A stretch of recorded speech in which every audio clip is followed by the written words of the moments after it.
আসসালামু আলাইকুম রহমতুল্লাহি ওবারাকাতুহু।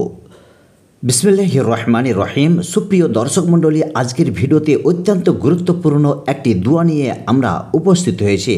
আজকের ভিডিওতে আলোচনা করা হবে আল্লাহর প্রিয় দোয়া, অর্থাৎ এই দোয়াটি আল্লাহ রাব্বুল আলামিনের কাছে সবচাইতে গ্রহণযোগ্য এবং আল্লাহ রাব্বুল আলামিনের কাছে সবচাইতে প্রিয় একটি দোয়া।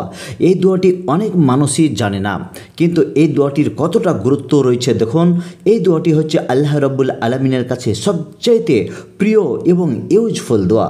সুপ্রিয় দর্শক, নবী সাল্লাল্লাহু আলাইহি ওয়াসাল্লাম বলেছেন, দুটি সংক্ষিপ্ত বাক্য যা বলতে সহজ অথচ পাল্লাতে খুব ভারী।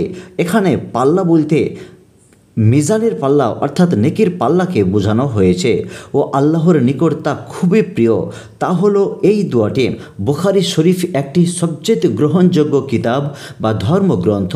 পবিত্র কুরআন পর যে কিতাবটির সবচেয়ে বেশি গুরুত্ব আছে সেই কিতাবটি বা সেই গ্রন্থটি হচ্ছে বুখারী শরীফ। আর সেই বুখারী শরীফের শেষ হাদিস হচ্ছে এই দোয়াটি।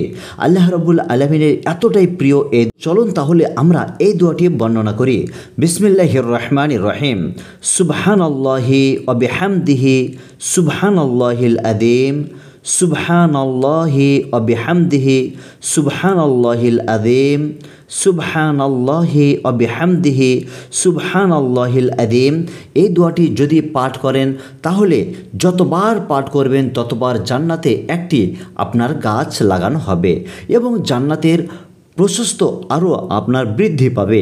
এতটাই গুরুত্ব রাখে এই দোয়াটি।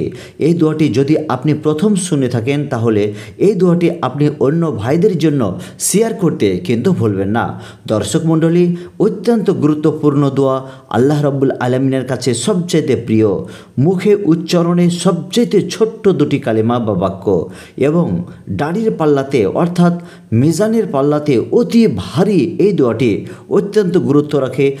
সুপ্রিয় দর্শক, আজকে এ পর্যন্ত। আগামীকাল আবারও একটি নতুন ভিডিও নিয়ে আমরা উপস্থিত হয়ে থাকব। আপনারা আমাদের এই চ্যানেলের সমস্ত ভিডিওগুলি দেখতে থাকুন। আসসালামু আলাইকুম ওয়া রাহমাতুল্লাহি ওয়া বারাকাতুহু।